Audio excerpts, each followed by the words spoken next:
What's up, everybody? Today we're going to be talking all about my journey with Minoxidil and Finasteride, or Rogaine and Propecia. So, as some of you know, you've been watching on this channel for a little bit. We got a pretty awesome community. You guys are the best. Don't let anybody tell you different. I had been wearing a hair system for about 3 months, and for the most part, absolutely loved it.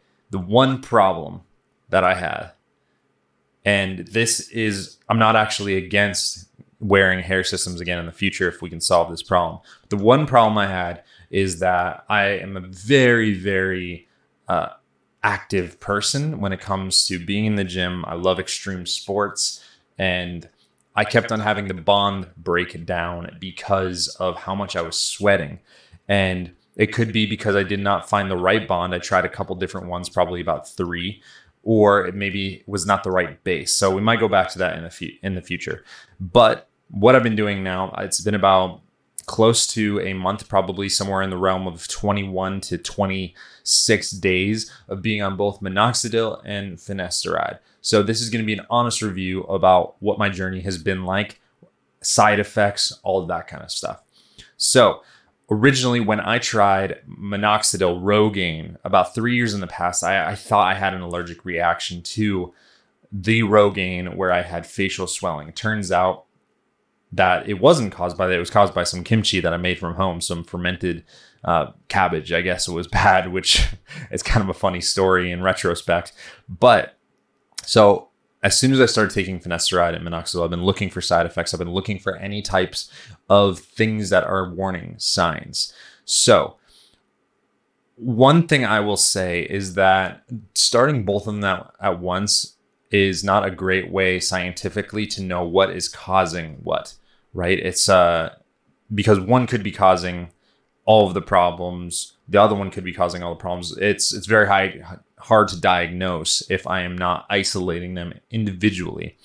So what I have had happen so far, let's talk about first off where I'm at. I'm going to get really close to the camera right now so that way you can actually see where my hair follicles are at, what the quality of my hair is, and so on and so forth. Now, we shouldn't expect any results from Minoxidil or Finasteride this early in the game. That goes without saying because it's less than a month. If anything, right now, I should probably start losing hair.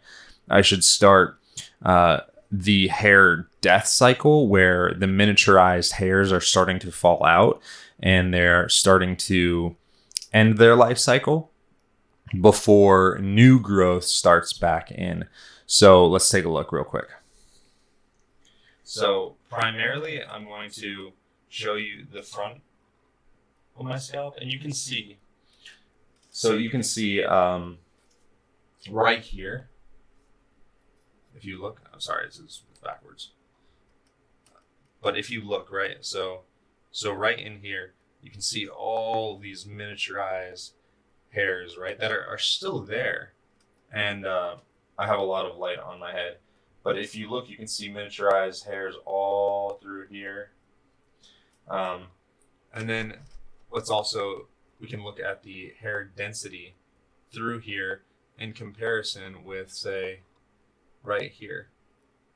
There's a noticeable difference in hair density at the top of my scalp, especially.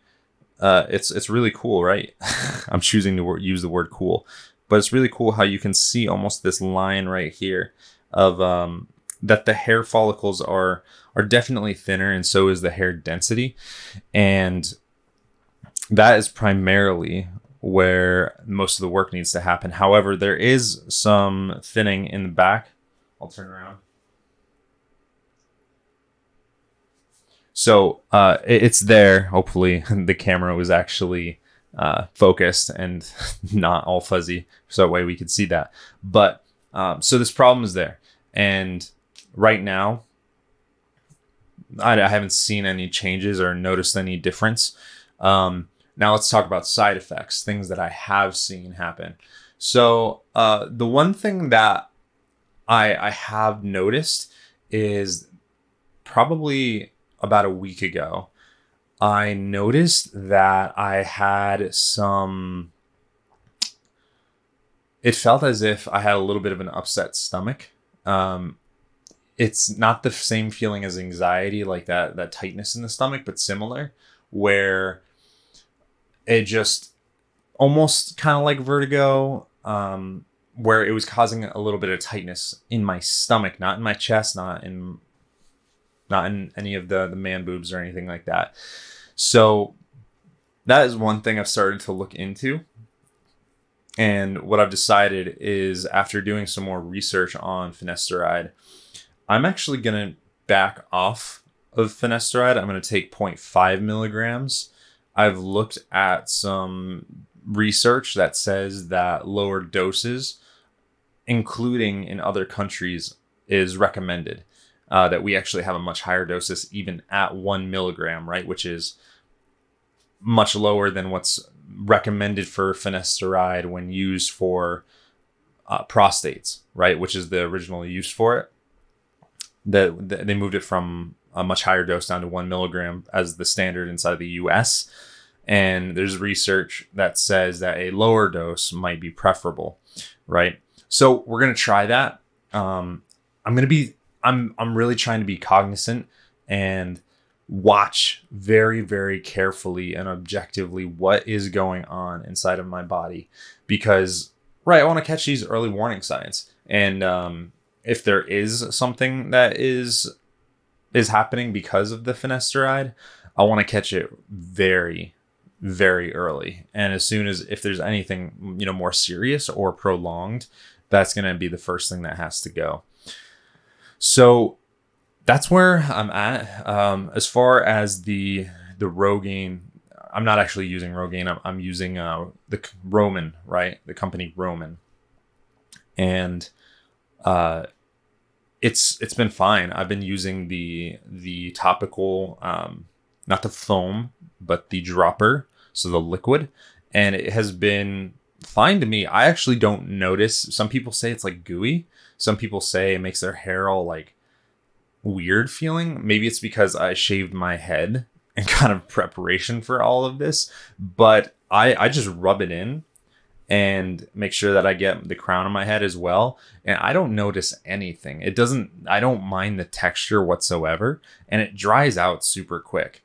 And so I'm doing that twice a day, right? And then I take a pill in the morning of Finasteride, which I've started cutting in half now, to see if that right there can get rid of that one side effect and prevent any further side effects if possible, right?